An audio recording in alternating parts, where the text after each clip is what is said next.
My name is Xander, the ex-justice server. I'm an ordinary officeman fresh out of college, and I would like to tell you about my boss of Nightmare Stockings Incorporated. My boss would always dump a lot of work onto me, expecting me to get it all done by the next day. He would threaten to cut my pay in half if I didn't get all the work done by the next day. On that day, my boss came in to give me more work on top of the work I'm already doing. Hey Xander, I need you to do some more work on the computer by tomorrow. Failure to complete all of your work by the deadline will result in your pay being reduced. This is Wallace, the W Nightmare boss. As his nickname implies, he is the boss of a perfect example of what I would like to call a black enterprise. As you can see, it's become an axiomatic routine that I stay at work until it's time to board the last train, and on weekdays, I consider it a miracle to get any sleep at all. But if I quit so early on in my career, it'll be nothing but a chink in the armor that is my resume, so I muscled up the strength to keep on working this nightmarish job for at least a year. However, you have got to be kidding me. My yearly pay is only $15,000? Yup, you heard right. It was right around the time that the New Year updates were rolling in, and I had realized that my pay for the entire year, with extra work included, was a mere $15,000. To put into perspective, that's around the same as a part-time convenience store clerk who works 6 hours a day at $9 per hour. In other words, it was like I wasn't even working a proper job. While I knew the pay of this particular job wouldn't be all that good to begin with, the fact that every day was so busy, and that the year had severely affected my mental strength made me more ignorant to the amount of money that was deposited into my account. This is just astounding, and it made my situation so much worse. My heart, like a fragile, dead stick, cleanly broke in half. Perhaps even more cleanly than a stick, more like the tiniest twig, actually. Well, who cares about that shit? In any case, I was going to leave the enterprise after a year. At first, my boss said all sorts of things to me, on a number of levels of nastiness, but perhaps because I was still a fresh college graduate, easily replaceable, I was able to leave the job more easily than I'd thought. The meeting literally took no longer than 5 minutes. But the obvious question was what to do after I got myself out of that infernal job. Of course, I don't have much of anything at the moment, so I had to find a new job, and fast. I decided I should go to the local public employment security office.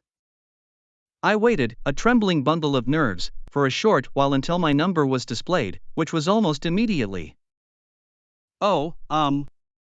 Thank you for your cooperation. The pleasure's all ours, sir. Thank you very much for coming to us. Now, the first item of business, please tell me what kind of job you're looking for, its genre, more specifically.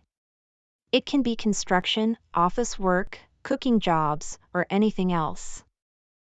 This is Yvette, the Y Justice server. She works at the local public employment security office, determining what kind of job people are looking for, as well as how much pay their previous job has given them. What kind of job? That's honestly quite a hard question to answer. I guess I don't care what it is, as long as the pay is better than what my previous job offered. And what was the yearly wage of your previous job, sir? The yearly wage of my previous job was $15,000, give or take. Pardon me, sir, but are you a job hopper, of sorts? No, I'm not. I used to be a legitimate full-time employee. A full-time employee, I see. You don't mean to tell me your yearly wages of $15,000 included bonuses and extra work, do you? As far as I know. It does seem to be the case. Believe me, I double and triple checked, because I was certain it was only a bad dream, but it wasn't. I don't blame Yvette for thinking I must have been a kind of job hopper. I mean, that kind of pay truly is unbelievable for a full-time employee. Needless to say, she was so surprised she nearly fell from her chair. And then, when she recovered, her expression slowly, but surely, transformed into one of malicious suspicion. And what was the name of this workplace? It was called Nightmare Stockings Incorporated. Catchy name, if you ask me, dark, brooding, ominous. Certainly something that stirs something within my dark fantasy-loving heart. I see. I can now confirm your yearly wages, including bonuses and pay for extra hours, amounted to exactly $15,000. And this is unacceptable. I agree with you, 100%. That's precisely why I left that job, and why I find myself here, asking for some of your help. About this strange matter, may I ask you that you leave me to it? What? Excuse me, I don't understand what you mean. It's nothing complicated. All I'm saying is that I do think it's time we initiate justice servers here. Justice servers? I was having lots of trouble understanding her train of thought here, but I decided to leave everything to Yvette, the kind woman helping me out. Something about her aura spewed total confidence, and that somehow reassured me that everything was going to be alright. And the very next day, since I didn't have much money, I was surviving by eating bags of instant noodles, and as I was enjoying a particularly nice one for lunch at home, someone started to pound on my door nonstop with their whole fist. In a small panic, I rushed to the door and peeked through the peephole, only to find the one and only Wallace, the very same boss of my old job. And his face was redder than the reddest tomato known to mankind. Xander. Xander, you bastard. Get out here this instant. It being a small apartment and all, I think a conversation can easily be done through the front door, thank you very much. Sir, why must I come out? What's the matter? I'm here to punish you fair and square for the load of bullshit you caused us. Get the frick out here, now. Ayo. Punishment? But I didn't do anything wrong, sir. Liar. There's only one person who could have been the source of that stupid turn of events. And that bastard is you, Xander. That stupid turn of events. But what do you mean, sir? Today, people from the Labor Standards Office showed up on our doorstep. They said they'd heard insider information about the environment of the company, and that they'd like to hear more details. Oh, so that's what this is all about. I interrogated every single one of our employees, and they all told me they'd never dream of blabbing to the authorities. Which leaves only your bitch ass, the idiot who had the guts to quit his job after a single year, as the only possible culprit. Is that so? Well, I mean, it's not like I don't know what you're talking about, actually. I freaking knew it was you. You crackhead moron got no right to meddle with our glorious business. I'll make you pay, mark my words. At this point, I pretty much understood through and through what Yvette did for me when she asked me to leave her with the case. And I realized that I could finally have my revenge on the company who had done unspeakable things to me. Now I understand what Yvette was talking about. It's time to put a stop to the reign of terror of that stupid enterprise, and of that diabolical boss. Justice servers, initiate. You'll excuse me, Wallace, but what exactly do you mean by meddling with your glorious business? Do you really not get it?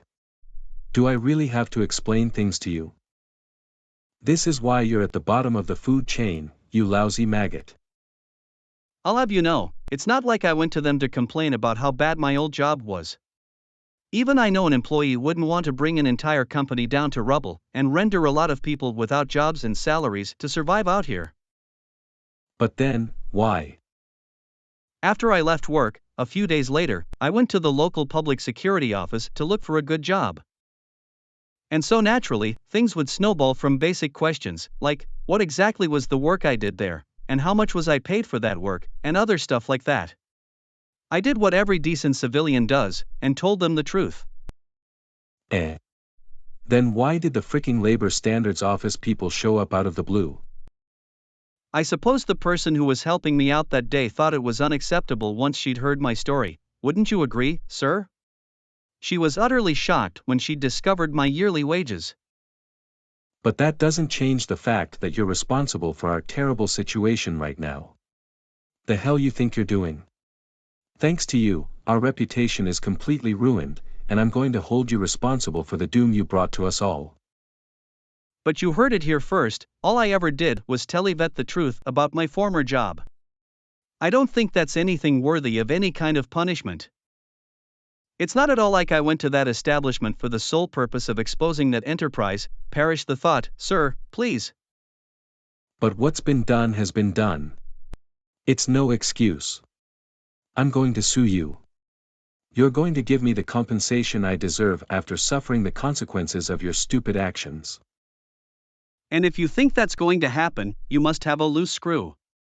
Because I know I didn't do anything wrong in this matter, unless you're a deranged person who believes that people who tell the truth are demonic sociopaths. How dare you, you goddamn bitch.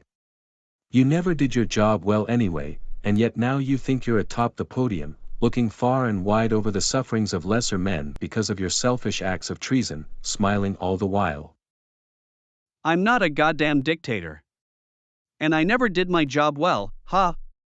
Well, of course I didn't. There's no freaking way a college graduate would be able to do such work without ever learning the basics first. I can't tell you how many times I asked you to teach me how to do the work, and when did you actually teach me? Never. I was always so stressed over what I had to do. And the pay didn't make things better at all, it made my personal life really miserable. What do you expect me to do now? A full-time employee of an enterprise finds a way to cope with it, no matter how desperate the situation seems. Don't you dare blame other people for your own lack of effort in your job. It's literally like talking to a jellyfish. I think it's best if you go home now, Wallace. And if you think a little scolding and bashing will set me straight and get me to pay you, well then, you, sir, are gravely mistaken. And so, Wallace gave up and left the premises. It felt so good to finally stand up to that tyrant. Shortly afterward, Yvette came with my lawyer to help me find a new job. Hey Xander, I have found a good lawyer for you, so I thought I would stop by myself and pay my respects. Hello, Xander. I'm Ziana, and I will be your lawyer in helping you find a new job. This is Ziana, the Z Justice server. She works as a lawyer and intends to help me find a new job. She will also help me sue Wallace and his company, Nightmare Stockings Incorporated. Nice to meet you. So Ziana, will you help me sue Wallace for his crimes and get me the appropriate wages? Sure thing, Xander. I will make sure you get the wages you deserve, as well as a better boss. I decided that I should bring the enterprise to court. I brought Ziana, my lawyer in shining armor, to win the case. The results were amazing. I won the court case, with Ziana by my side, and I was to receive the appropriate wages, with additional bonuses and extra hours pay, too. And there was the compensation for assorted things on top of that. Later on, that same company, Nightmare Stockings Incorporated, went bankrupt and disappeared from existence. It seems that as a culmination of its reputation becoming ever more infamous amidst other companies of the same business domain, and with me as the first case to go public, a bunch of other people who'd also suffered under its reign of tyranny all collectively launched lawsuits against Wallace and his company, demanding compensation for their mistreatment, and stuff like that. But no matter, see if I care what happens to a company like that. I take back what I said earlier about never bringing a company down to rubble. The happiness and security of the employees is paramount in a company, and companies who don't offer the best for those who work don't deserve to exist at all. Later on, with the help of Yvette, I was able to find a job that I wanted to do with Verna, the dream boss of my new job, and nowadays, I'm very happy with my life. Justice servers, we have served some justice.